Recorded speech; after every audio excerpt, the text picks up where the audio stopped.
മരച്ചോട്ടിൽ നിന്നുകൊണ്ട് വിദൂരതയിലേക്ക് എന്ന പോലെ നോക്കി നിൽക്കുകയാണ് മനു അവിടെ. ഇതിപ്പോ കുറച്ചു നേരമായല്ലോ. മനുവേട്ടാ, എന്നെ ആ ബസ് സ്റ്റോപ്പിലാക്കിയിട്ട് തിരിച്ചു വന്ന് എത്ര നേരമെങ്കിലും നോക്കി നിന്നോ? ഇപ്പൊ ഒന്ന് വരുമോ? കുറുമ്പുകളോടെ പറയുന്നവളെ നോക്കി മനു ചിരിച്ചു. എന്തിനാ ഇങ്ങനെ ചിരിക്കുന്നേ? ഈശ്വര, ഇതിന്റെ കിളി പോയോ?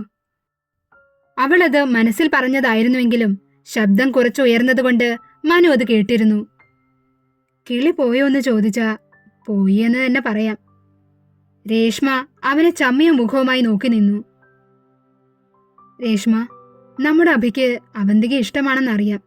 പക്ഷേ അവന്തികയ്ക്ക് ഇഷ്ടമാണോ എന്നും ചോദിച്ചാ ചിലപ്പോ തോന്നും ആണെന്ന്, ചിലപ്പോ തോന്നും അല്ലെന്ന്. രേഷ്മയ്ക്ക് എന്ത് തോന്നുന്നു? ദാ ഇന്നും കൂടി ഞാൻ ഈ കാര്യം അവളോട് ചോദിച്ചതേ ഉള്ളൂ. പക്ഷേ പെണ്ണ് പിടിതരുന്നില്ല. ചുണ്ടും പുളുത്തി അവൾ അങ്ങനെ നിന്നു. അത് ശരിയാണെന്ന് രേഷ്മയ്ക്ക് തോന്നുന്നുണ്ടോ? എന്ത്? അല്ല, മനസ്സിലുള്ള ഇഷ്ടം തുറന്നു പറയാതെ ആ പാവം അഭിയെ ഇങ്ങനെ ടെൻഷൻ അടുപ്പിക്കുന്നത് ശരിയാണോ? അവളും അല്ലെന്ന് തലയാട്ടി. പ്രണയം ഒരാളോട് എപ്പോ വേണമെങ്കിലും തോന്നാം. പക്ഷേ അത് അവരോട് തുറന്നു പറയാനുള്ള മാന്യത നമ്മൾ കാണിക്കണ്ടേ? അതല്ലേ ന്യായം, അല്ലേ രേഷ്മേ? മനു അവളുടെ മുന്നിൽ ചെന്ന് നിന്നുകൊണ്ട് പറഞ്ഞു. അവൾക്ക് അഭിയേട്ടനെ ഇഷ്ടമാണെന്നാണ് എനിക്ക് തോന്നുന്നത്. ഞാൻ അവളോട് പല രീതിയിലും ചോദിച്ചു, പക്ഷെ ഒരു രക്ഷയില്ല. ആ, ഇനിയിപ്പോ അവള് പറയുന്നെങ്കിൽ പറയട്ടെ, നമുക്ക് വെയിറ്റ് ചെയ്യാം. നമുക്കല്ല, നീ വെയിറ്റ് ചെയ്തോ. എനിക്കതിന് പറ്റില്ല. എനിക്ക് നിന്നെ ഇഷ്ടമാണ്. അതിന്റെ ഉത്തരം എത്രയും പെട്ടെന്ന് എനിക്ക് തരണം. മനുഷ്യനെ വെറുതെ ടെൻഷൻ അടുപ്പിക്കല്ല്, മനസ്സിലായോ? മനു പറഞ്ഞു തീർന്നതും രേഷ്മ അവനെ മിഴിച്ചു നോക്കി നിന്നു. അല്ല, എന്താ ഇപ്പൊ പറഞ്ഞത്? താൻ കേട്ടതിന്റെ കുഴപ്പമാണോ എന്നറിയാൻ അവൾ എന്താ പറഞ്ഞതെന്ന് മനുവിനോട് ചോദിച്ചു. മനു ഒരു ദീർഘനിശ്വാസം എടുത്തുകൊണ്ട് അവളുടെ കണ്ണുകളിൽ നോക്കി. രേഷ്മ, എനിക്ക് നിന്നെ ഒരുപാട് ഇഷ്ടമാണ്.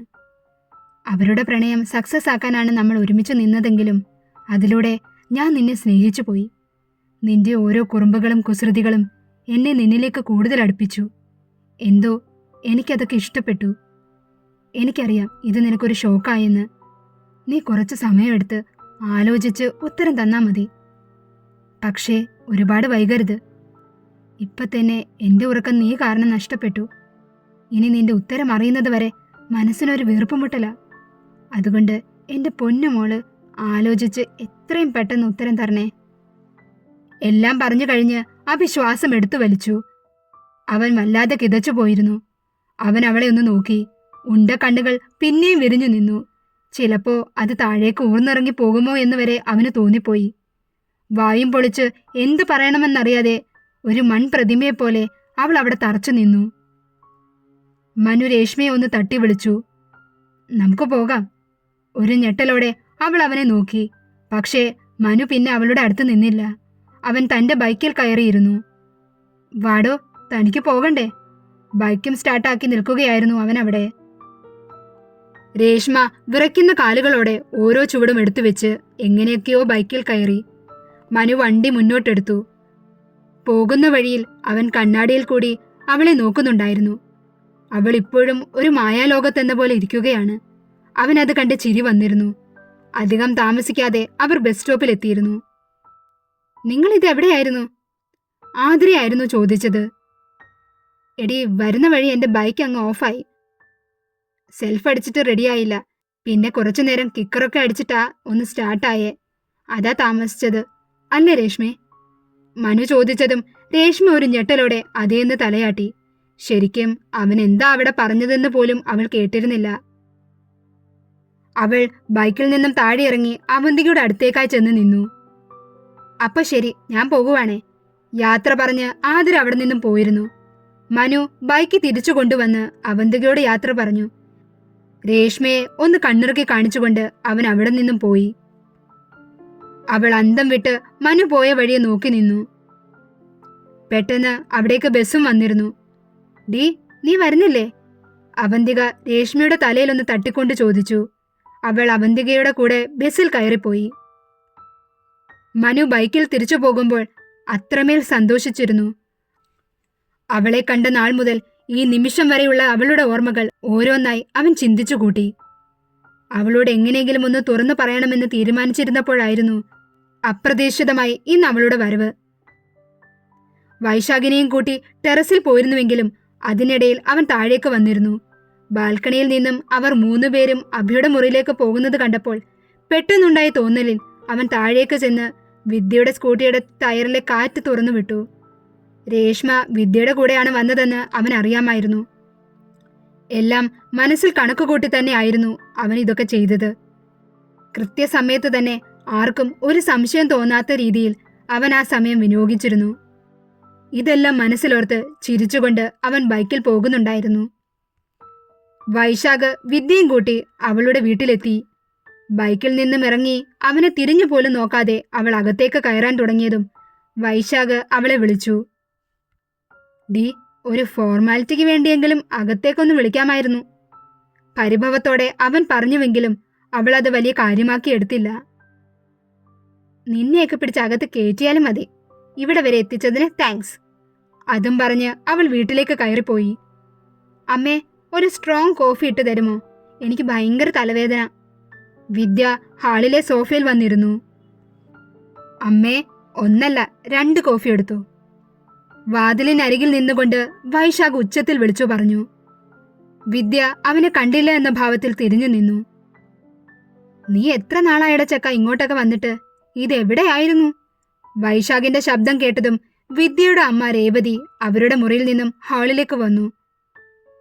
എന്ത് ചെയ്യാനാ അമ്മേ, അമ്മയുടെ മോൾക്ക് ഇപ്പോ നമ്മളെ ഒന്നും വലിയ മൈൻഡ് ഇല്ലല്ലോ. അവളുടെ വണ്ടി പഞ്ചറായപ്പോ ഞാൻ ഇവിടെ വരെ അവളെ കൊണ്ടുവിട്ടില്ലേ. എന്നോട് വീട്ടിൽ കയറിട്ടെങ്കിലും പോകാടാ എന്ന് ഒരു വാക്ക് പറഞ്ഞൊന്ന് ചോദിക്കമ്മേ. വൈശാഖ് ചെണുങ്ങിക്കൊണ്ട് അമ്മയോട് പറഞ്ഞു. അതെന്താടി അവനെ അകത്തേക്ക് വിളിക്കാഞ്ഞത്? എനിക്ക് നല്ല തലവേദന ഉണ്ട്. അമ്മ എനിക്കൊരു കോഫി ഇട്ട് തരുമോ? ഞാൻ മുകളിലുണ്ടാവും. ചിലരുടെയൊക്കെ മുഖം കാണുമ്പോൾ തലവേദന വീണ്ടും കൂടി വരും. അതും പറഞ്ഞ് വൈശാഖിനെ തറപ്പിച്ചു നോക്കിക്കൊണ്ട് അവൾ മുകളിലേക്ക് പോയി. എന്തു പറ്റി? നിങ്ങൾ തമ്മിൽ എന്തെങ്കിലും പ്രശ്നമുണ്ടോ? രേവതി ചോദിച്ചതും ഇല്ല എന്ന് പറഞ്ഞുകൊണ്ട് അവൻ തന്റെ 2 തോളുകളും ഉയർത്തി. ശരി, നീ ഇരിക്കെ, ഞാൻ കോഫി എടുക്കാം. രേവതി അടുക്കളയിലേക്ക് പോയതും താനും വരുന്നുണ്ടെന്ന് പറഞ്ഞ് അവനും അടുക്കളയിലേക്ക് പോയി. അവിടെ സ്ലാവിന്റെ ഒരറ്റത്ത് അവൻ കയറിയിരുന്നു. രേവതി കോഫി ഉണ്ടാക്കാനും തുടങ്ങി. അമ്മയുടെ മോൾക്ക് എന്തൊരു ജാടയാ! എന്നെ കടിച്ചു തിന്നാനുള്ള ദേഷ്യത്തിൽ നിൽക്കുക അവൾ. അത് പിന്നെ കാണില്ലേ, നേരത്തെ അടയും ചക്കരയും ആയിരുന്നല്ലോ, ഇപ്പോ തമ്മിൽ കണ്ട കീരിയും പാമ്പും. ഞാനിതൊക്കെ അറിയുന്നുണ്ട്. രേവതി അവനെ ഒന്ന് സൂക്ഷിച്ചു നോക്കിക്കൊണ്ട് പറഞ്ഞു. അതിനു മറുപടി എന്ന ഭാവത്തിൽ അവൻ ഇളിച്ചു കാണിച്ചിരുന്നു. അത് കണ്ടപ്പോൾ രേവതിക്കും ചിരി വന്നു. 2 കപ്പുകളിലായി കോഫി ഒഴിച്ചുകൊണ്ട് ആ 2 കപ്പും വൈശാഖിന്റെ കയ്യിൽ കൊടുത്തു. ഇത് നിനക്ക്, ദാ ഇത് അവൾക്ക്. നീ തന്നെ കൊണ്ടു കൊടുത്ത് പിണക്കം മാറ്റ്. അയ്യോ, ഈ കോഫി അവൾ എന്റെ മുഖത്തൊഴിക്കുവോ? സംശയത്തോടെ അവൻ ചോദിച്ചു. ഏയ്, അത്രയും ക്രൂരയല്ലടാ അവൾ. നീ തന്നെയല്ലേ മനഃപൂർവ്വം അവളിൽ നിന്നും അകന്നു മാറിയത്. അതവൾക്ക് ഒരുപാട് സങ്കടമായി. എനിക്കറിയാം എല്ലാം. വൈശാഖ് രേവതിയെ നോക്കി ചിരിച്ചുകൊണ്ട് അവിടെ നിന്നും പോയിരുന്നു. മുകളിലേക്ക് കയറിയ വൈശാഖ് അവളെ തിരഞ്ഞു. മുറിയിലൊന്നും അവളെ കാണാത്തതുകൊണ്ട് നേരെ ബാൽക്കണിയിലേക്ക് വെച്ചുപിടിച്ചു.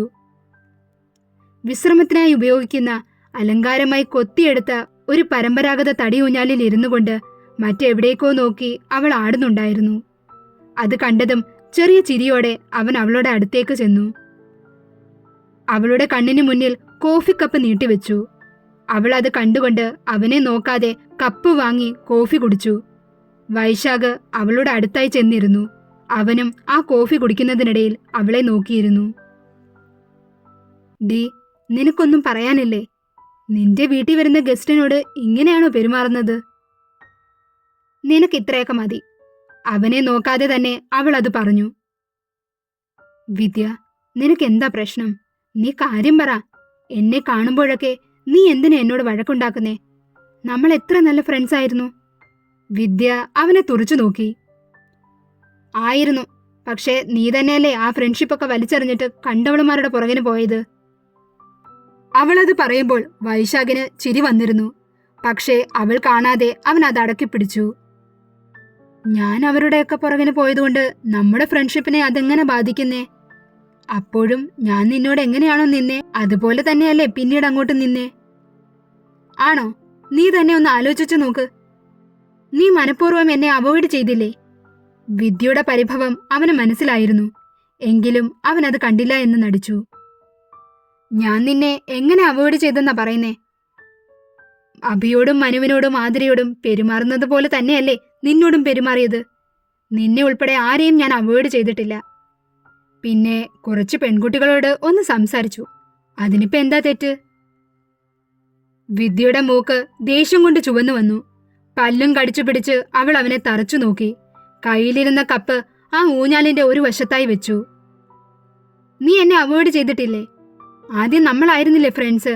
അഭിയും മനുവും ആതിരയും പിന്നീടല്ലേ നമുക്കിടയിൽ വന്നത്. അപ്പോഴും നീ പഴയതുപോലെ തന്നെ ആയിരുന്നു. പക്ഷേ ഇടയ്ക്ക് നീ എന്നെ തീർത്തും അവഗണിച്ചു. അവരെ പോലെ നല്ല ഫ്രണ്ട്സ് മാത്രമായിരുന്നോ ഞാൻ നിനക്ക്? അവളുടെ ചോദ്യത്തിൽ അവനൊന്ന് നടുങ്ങി. പിന്നെ അത് മറയ്ക്കാനായി ഒരു ചിരിയും. എന്താ, നിനക്കൊന്നും പറയാനില്ലേ? വേണ്ട, നീ ഒന്നും പറയണ്ട. നീ ആരോട് വേണമെങ്കിലും പോയി സംസാരിക്ക്, എനിക്കെന്താ? അവൾ മുഖം വെട്ടിച്ച് തിരിഞ്ഞിരുന്നു. വൈശാഖ് അവളുടെ കുറുമ്പുകൾ നിറഞ്ഞ കണ്ണുകളെയും ചുണ്ടുകളെയും നോക്കിയിരുന്നു. അവൻ തന്റെ കയ്യിലിരുന്ന കപ്പ് താഴെ വെച്ചതിനു ശേഷം അവളോട് ചോദിച്ചു, ഞാൻ മറ്റു പെൺകുട്ടികളോട് സംസാരിക്കുന്നതിൽ നിനക്കൊന്നുമില്ലേ? ഇല്ല, എനിക്കൊന്നുമില്ല. അവൾ ഏറുകണ്ണിട്ട് അവനെ ഒന്ന് നോക്കി. അവൻ നോക്കുന്നുണ്ടെന്ന് മനസ്സിലായപ്പോ അവളുടെ നോട്ടം മറ്റെങ്ങോട്ടോ ആയി. പെട്ടെന്ന് വൈശാഖ് തന്റെ വലത്തെ കൈകൾ അവളുടെ ഇടുപ്പിലൂടെ ഇട്ടുകൊണ്ട് അവളെ അവനോട് ചേർത്ത് വലിച്ചടിപ്പിച്ചു. പെട്ടെന്നായതുകൊണ്ട് തന്നെ അവൾ ഒരു വിറയലോടെ അവന്റെ അടുത്തേക്ക് വന്നിരുന്നു. അതിശയത്തോടെ നോക്കുന്ന കണ്ണുകളെ അവൻ പ്രണയത്തോടെ നോക്കിയിരുന്നു. അവൾ ആഗ്രഹിച്ചതുപോലെ അവന്റെ കണ്ണുകളിൽ ഇപ്പോ അവളോടുള്ള പ്രണയം വ്യക്തമായി തന്നെ കാണാൻ കഴിഞ്ഞു. ഒരിക്കലും ഈ നോട്ടം അവനിൽ നിന്നും തനിക്ക് ലഭിക്കില്ല എന്ന് വിശ്വസിച്ചവൾക്ക് അതൊരു പുത്തൻ ഉണർവായിരുന്നു. എനിക്ക് ഈ വായാടിയെ എന്ത് ഇഷ്ടമാണെന്നറിയാമോ? അവൻ അവളുടെ മൂക്കിലൊന്ന് പിടിച്ചുകൊണ്ട് പറഞ്ഞു. വിദ്യയുടെ കണ്ണ് മിഴിച്ചു നിന്നു. അവൾ അത്ഭുതത്തോടെ അവനെ നോക്കിയിരുന്നു. അപ്പോഴും അവന്റെ കണ്ണിൽ അതേ പ്രണയനാളം തന്നെ ആയിരുന്നു.